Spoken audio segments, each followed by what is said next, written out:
आम जनता से जुड़ी खबरों को देखने के लिए इंडिया न्यूज लाइव टीवी को सब्सक्राइब करें और नोटिफिकेशन के लिए बेल आइकॉन दबाएं। गांधीवादी विचारों से प्रभावित डॉक्टर राम मनोहर लोहिया के संदेश को आम जन तक पहुंचाने वाले लोकतांत्रिक समाजवादी पार्टी के प्रदेश अध्यक्ष सच्चिदानंद श्रीवास्तव तमकुही स्थित अपने पुराने विद्यालय जीवन के साथी शिक्षा जगत के विचारक सूर्य नारायण वर्मा के निवास स्थान पर हमारे इंडिया न्यूज लाइव टीवी के संवाददाता ओम प्रकाश गुप्ता को दिए गए इंटरव्यू में देश के ज्वलंत मुद्दों पर बेबाकी से जवाब दिया। भारतीय रेलवे में सीनियर सेक्शन इंजीनियर ब्रज के पद पर कार्यरत रहे एसएन श्रीवास्तव को ईमानदार छवि का खामियाजा भी भुगतना पड़ा। सेवा काल के दौरान उच्च स्तर पर व्याप्त भ्रष्टाचार, भ्रष्ट अधिकारियों व रेल ठेकेदारों के मनमानी कार्यों पर अंकुश लगाने के एवज में उनका 31 बार स्थानांतरण किया गया और 13 वर्षों तक वेतन रोका गया। उच्च स्तर पर व्याप्त भ्रष्टाचार व राजनीतिक उत्पीड़न के विरुद्ध लगातार भारतीय रेल के नॉर्दर्न रेलवे से नॉर्थ सेंट्रल रेलवे व रेल विद्युतीकरण दोनों तक में लंबा संघर्ष करने के बाद रेल सेवक संघ नामक संगठन की स्थापना कर उसके माध्यम से संघर्ष किया। आज लोकतांत्रिक समाजवादी पार्टी के माध्यम से पार्टी के संस्थापक व राष्ट्रीय संरक्षक महान समाजवादी चिंतक व विचारक रघु ठाकुर, जो पूर्व में जनता दल व समाजवादी पार्टी के राष्ट्रीय महासचिव एवं दक्षेश के अध्यक्ष रह चुके हैं, उनके नेतृत्व में डॉक्टर लोहिया के विचारों को लोकतांत्रिक समाजवादी पार्टी के प्रदेश अध्यक्ष सच्चिदानंद श्रीवास्तव जन जन तक पहुंचाने के लिए प्रतिबद्ध हैं। आइए सुनते हैं हमारे संवाददाता को दिए गए इंटरव्यू में देश के ज्वलंत मुद्दों पर उनके विचार। समाजवादी पार्टी और लोकतांत्रिक समाजवादी पार्टी में क्या अंतर है? किस बेस पे, किस बुनियाद पे लोकतांत्रिक शब्द का इस्तेमाल करके समाजवादी पार्टी का नाम दिया गया? पहले मैं इससे शुरुआत आपसे कर रहा हूं। सबसे पहले मैं बताना चाहूंगा कि दलों में जो लोकतंत्र खत्म हो रहा था और खास करके राजनीतिक पार्टियों के अंदर लोकतंत्र जो खत्म हो रहा था, लोकतांत्रिक समाजवादी पार्टी में लोकतांत्रिक नाम का प्रयोग हमारे लोकतांत्रिक समाजवादी पार्टी के राष्ट्रीय संरक्षक और संस्थापक रघु ठाकुर ने इस उद्देश्य से किया कि दल के अंदर, पार्टी के अंदर जब लोकतंत्र कायम रहेगा तभी देश और प्रदेश में लोकतंत्र कायम रहेगा। एक बात। दूसरी चीज, समाजवाद का नाम, समाजवादी पार्टी का नाम इसलिए दिया गया कि परम आदरणीय रघु ठाकुर जी, जनता दल जब बना था तो उसके राष्ट्रीय महासचिव थे पहले, और जनता दल के बाद जब समाजवादी पार्टी बनी तो समाजवादी पार्टी के भी राष्ट्रीय महासचिव परम आदरणीय रघु ठाकुर जी थे और दक्षेश के अध्यक्ष भी थे। जब परम आदरणीय मुलायम सिंह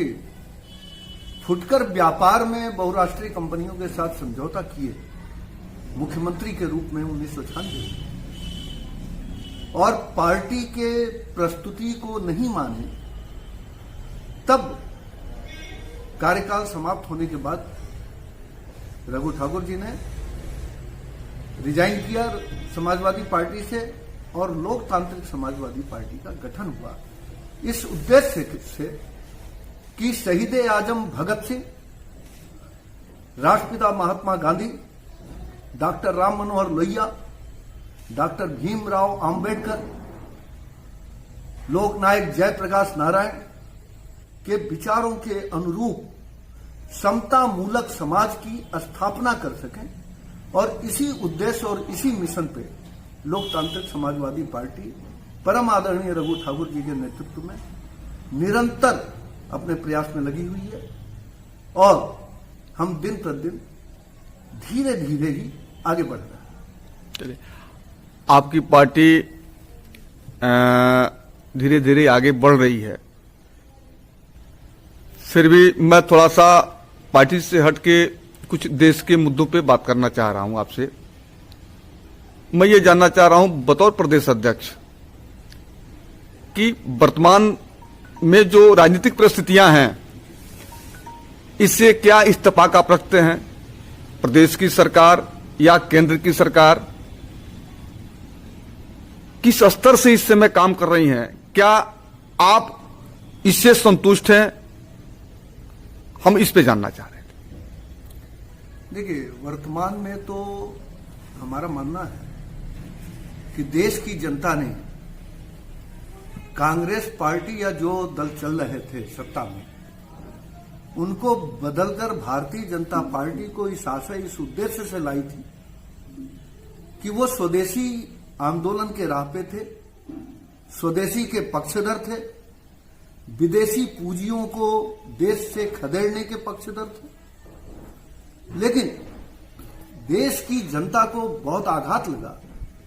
राजनैतिक नेताओं ने, ये हमें कहने में कहीं संकोच नहीं, राजनैतिक नेता होने के उपरांत भी, कि राजनैतिक नेताओं ने अपने विश्वास को खोया जनता के साथ। और यही कारण है कि आज 50% से अधिक वोटर हमारा इस लोकतंत्र का बहिष्कार कर रहा है। चाहे वो बिहार विधानसभा को लें आप, या जितने भी लगभग 60-65 उपचुनाव हुए हैं इनको भी ले, तो 4 से 5 लाख विधानसभा की कॉन्स्टिट्यूएंसी मतदाता होते हैं और कहीं भी 2 लाख से अधिक वोट नहीं पड़े। अपवाद को मैं नहीं कह सकता। और दूसरा, जो पार्टी जीती है उसमें किसी भी पार्टी को 1 लाख से अधिक वोट नहीं मिले, अपवाद अलग।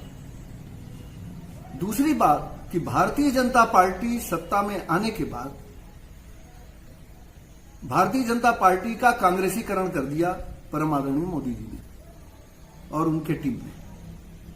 और जिस नरसिम्हा राव के नेतृत्व में भारत सरकार ने बहुराष्ट्रीय कंपनी और अंतर्राष्ट्रीय मुद्रा कोष के साथ समझौता किया था, बिल गेट के साथ समझौता किया था, उसी समझौते को अगर वो कांग्रेस पार्टी 40 किलोमीटर की स्पीड से उस समझौते को इंप्लीमेंट कर रही थी, तो मोदी सरकार ने और उनके भाजपा के राज्य सरकारों ने 180 किलोमीटर की रफ्तार से उस समझौते को, या जो अधोसंरचना उसके लिए इंफ्रास्ट्रक्चर जरूरी थी, उसको पूरा करने का काम किया है।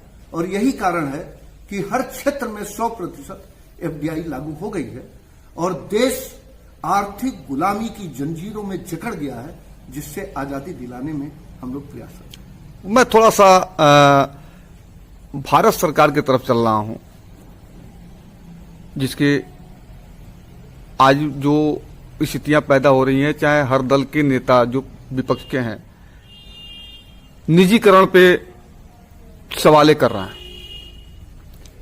क्या निजीकरण से देश का भला होगा?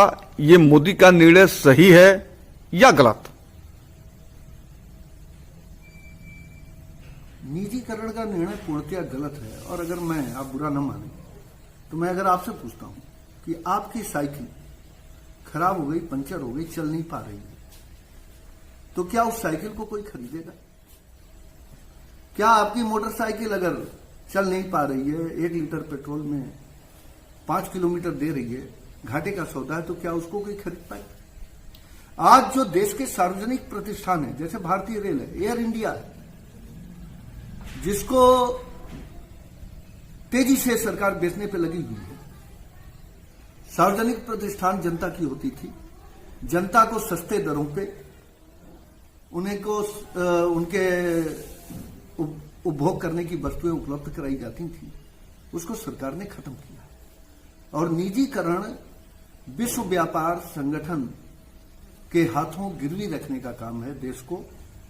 और दूसरी बात, सही माने में अगर हम कहें तो आज तक जितने लुटेरे थे, उनमें भारतीय जनता पार्टी की ये सरकार और मोदी सरकार उन सबसे अधिक देश को लूटने का काम विदेशी हाथों के जरिए कर रही है। और देश की जमीनों को, चाहे वो सीएए का कानून था, अगर कोई घुसपैठी आया, चोर आया, बेईमान आया, आपके देश में घुस गया चोरी से, और उसके लिए ये कि 10 साल रहना जरूरी है, 12 साल रहना जरूरी है, तो क्या आवश्यकता थी उसको कम करने की? दूसरी चीज, क्या आवश्यकता थी कि 2014 तक उसको लीगल करने की? क्या केवल इसलिए लीगलाइज नहीं किया गया उन विदेशी घुसपैठियों को, चोरों को, जो देश में चोरी से घुसे थे, कि वो जमीन खरीद सके देश की? तो ये केवल इस धरती मां को विदेशी खरीद पाए, उस पे देसी का रंग चढ़ा के और हिंदू मुसलमान का रंग देके, घुसपैठिया माने घुसपैठिया, वो हिंदू हो, मुसलमान हो, ब्राह्मण हो, चमार हो, घुसपैठिया घुसपैठिया। थोड़ा सा मैं यहाँ आपको इस जो अपराधीकरण पे बात हुई है, लूट पे बात हुई है, मैं एक चीज जोड़ना चाह रहा था। मोदी जी गुजरात के मुख्यमंत्री थे, वहां एक गोधरा कांड हुआ था, पूरे हिंदुस्तान में हाय तौबा मचा। गोधरा कांड के बाद अमित शाह जी का नाम आया, जो वर्तमान में गृह मंत्री हैं, वो भी अपराधी हैं। क्या ये हाई लेवल के जो पॉलिटिकल लोग हैं, ये राजनेता हैं, इनको आप अपराधी मानते हैं कि अपराध के दायरे में हैं? मैं तो लिख भी चुका हूं और बराबर कहता रहा हूं कि देश पे अपराधियों ने इसको अपने नियंत्रण में कर लिया है, एक बात। और दूसरी बात कि जिन माननीय अमित शाह जी का आपने नाम लिया, आदरणीय गृह मंत्री, वो जहां तक हमने जाना सुना है कि वो शराब के स्मगलर रहे। तो अगर गृह मंत्री और उसके नेता मोदी जी, तो आप समझ सकते हैं, देश की जनता समझ सकती है, एक बात। दूसरी चीज, आज टैक्स रिफॉर्म्स की बात प्रधानमंत्री जी करते हैं। टैक्स रिफॉर्म्स हम ये देख रहे हैं कि टैक्स के माध्यम से जनता के धन को लूटा जा रहा है। आज हमारा किसान डीजल का उपयोग खेत को पानी देने में करता है। आज हमारा छात्र एक जगह से दूसरी जगह जाने के लिए मोपेड और मोटरसाइकिल का इस्तेमाल करता है, स्कूटर का इस्तेमाल करता है। आज पेट्रोलियम पे हमें अफसोस होता है ये कहते हुए कि देश के प्रधानमंत्री की हैसियत से माननीय मोदी जी ने लाल किले की प्राचीर से ये घोषित किया था, एक राष्ट्र एक टैक्स। तो क्या मैं पूछना चाहता हूं कि ये पेट्रोलियम, जिससे हर चीज सस्ती हो सकती है, जिससे जीवन को सुगम बनाया जा सकता है, डीजल, पेट्रोल, सीएनजी, इन पे जीएसटी नहीं लग सकता। आज वेट और एक्साइज ड्यूटी के माध्यम से प्रति लीटर 60 रुपए की लूट हो रही है लगभग। आज रेलवे जो सबसे सस्ता साधन था, भारतीय रेल की डिफिनीशन में यह था कि railway is a cheapest mode of transport to carry the people from one place to another place. वो कंसेप्ट खत्म करके आज रेलवे प्लेटफॉर्म का टिकट 10 रुपए से 50 रुपए कर दिया गया। कोरोना के नाम पे स्पेशल जोड़ के हर यात्री गाड़ी और मेल एक्सप्रेस में स्पेशल जोड़ के किराया 30% बढ़ा के जनता के धन को लूटा जा रहा है। तो सेना के माध्यम से भी जनता के धन की लूट शुरू हो गई। जो कैंटोनमेंट बोर्ड थे, अगर 300 मीटर की भी सड़क है तो वो 30 रुपए प्रति फेरा टैक्स के रूप में लूट रहे हैं। विभिन्न माध्यमों से देश को लूटा जा रहा है और ये सारा पैसा विदेशी कंपनियों, बहुराष्ट्रीय कंपनियों को जा रहा है। और तो और शर्मनाक बात यह है कि अभी हाल में महीने भर के अंदर प्रधानमंत्री जी ने 6,000 करोड़ रुपए 5.19% के ब्याज पे लेके राज्य सरकारों को दिया। तो क्या देश दिवालिया नहीं हो गया? तो जनता से मैं आपके माध्यम से इस मौके पे आग्रह करना चाहूंगा कि एक तो वो जो पार्टी या जो नेता पसंद है, उस पार्टी या नेता को वर्ष में 10 रुपए देके उसके मेंबर बन जाए। दूसरा, लोकतंत्र खत्म हो रहा है, देश गुलामी की जंजीरों में जकड़ता जा रहा है, खेती खत्म होते जा रही है। इससे बचाने के लिए वो अपना नेतृत्व चुने, ऐसा नेतृत्व जो पार्टी के मोदी जी का, सोनिया जी का या मुलायम सिंह का, उसका जाके नौकर न बने, अपनी आवाज उठाए। और इसके विकल्प के रूप में हम लोग प्रयास कर रहे हैं लोकतांत्रिक समाजवादी पार्टी की तरफ से। मैं अभी आपने खेती का नाम लिया, मैं खेती पे जहां तक मैं देख रहा हूं, अभी सेंट्रल भारत सरकार ने एक किसान बिल पास किया है, तो ये आप कैसे मान रहे हैं कि किसानों की हितैषी ये गवर्नमेंट नहीं है? खेती से किसान तो खुश दिखाई दे रहे हैं। आपके नजर में अगर किसान दुखी हैं तो किन मुद्दों पर दुखी हैं, ये मैं जानना चाहता हूं। एक तो लोकतांत्रिक समाजवादी पार्टी काफी अरसे से ये मांग कर रही है अभी भी, कि किसान को उद्योग का दर्जा दिया जाए, पहली बात। क्योंकि अगर 1 एकड़ है हमारे पास खेत और 4 महीने लगते हैं और 1 एकड़ में 20 क्विंटल भी गेहूं हुआ, और आज जो सरकार ने अधिकतम मूल्य, खरीद मूल्य तय किया है, उस पे भी जोड़ें तो 20 लाख रुपए से अधिक नहीं मिलता।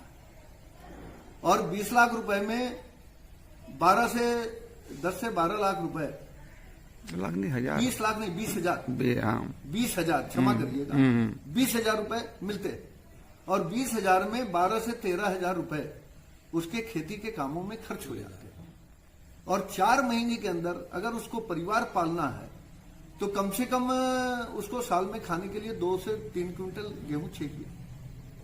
तो कुल मिला के उसको जो आमदनी के रूप में आती है वो मुश्किल से 4 या 5,000 रुपए। तो 4 या 5,000 रुपए 4 महीने की अगर वेतन मान लिया जाए या पारितोषिक मान लिया जाए तो क्या उसमें परिवार चल सकता है? तो किसान को एक तो खत्म करने का काम इन्होंने किया। दूसरा, वो काला दिन था राज्यसभा का, जिस दिन राज्यसभा के माननीय अध्यक्ष ने बहुमत नहीं होते हुए कृषि कानून को बहुमत दिखा के पास किया और माननीय राज्यसभा के विपक्ष के सदस्यों द्वारा वोटिंग की मांग करने पर भी वोटिंग नहीं की। तीसरी बात यह है कि जो इन्होंने ऑनलाइन किसान को सब्जी बाग दिखाए हैं, तो आज तो बहुराष्ट्रीय कंपनियां पैसा दे देंगी, बाजार खत्म हो जाएंगे, और जब बाजार खत्म हो जाएंगे तो बहुराष्ट्रीय कंपनियां अपनी शर्तों पे खेती कराएंगी और वही अंग्रेजों की हालत हो जाएगी। तो ले देख के कुल मिला के जो हम लोग 70 साल पहले थे वहीं पहुंच रहे हैं क्या? उनसे आगे पहुंच चुके हैं। 1947 के पूर्व पहुंच। और मैंने अभी कहा था कि आज तक जितने लुटेरे हुए बहुराष्ट्रीय कंपनी और अंतर्राष्ट्रीय मुद्रा कोष माननीय मोदी जी के माध्यम से और अधिक लूट रही है। चलते चलते एक आखिरी सवाल आपसे, आपकी दल 2022 का जो विधानसभा चुनाव होने वाला है उत्तर प्रदेश में, किसी से गठबंधन करके चुनाव लड़ेगी कि आप सेल्फ डिफेंस चुनाव लड़ने वाले हैं? देखिए, हमारा किसी दल से विरोध नहीं है। जिनके विचार समता मूलक समाज की स्थापना के लिए हैं, उन सभी दलों से हम सामंजस्य कर सकते हैं। हम उन सभी नेताओं से, और हम ये कहना चाहते हैं, आह्वान करना चाहते हैं देश की जनता से, देश के बुद्धिजीवी से, देश के पत्रकारों से, देश के टीचर्स से, कि वो हम सब लीज पे हैं इस संसार में।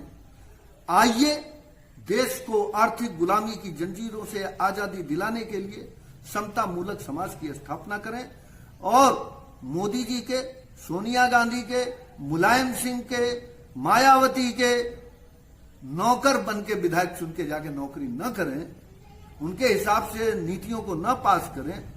हम जनता की आवाज बने और इस आवाज बनने के लिए चाहे वो निर्दलीय खड़ा हो या किसी दल से, हम उस हर व्यक्ति का सपोर्ट करते हैं, हर पार्टी का जो इन विचारों पे चलते हैं। बहुत बहुत धन्यवाद आपको बात करने के लिए। आपका बहुत आभारी हूं, आपको समय देने के लिए और इस बात को जनता के बीच में लाने के लिए। धन्यवाद।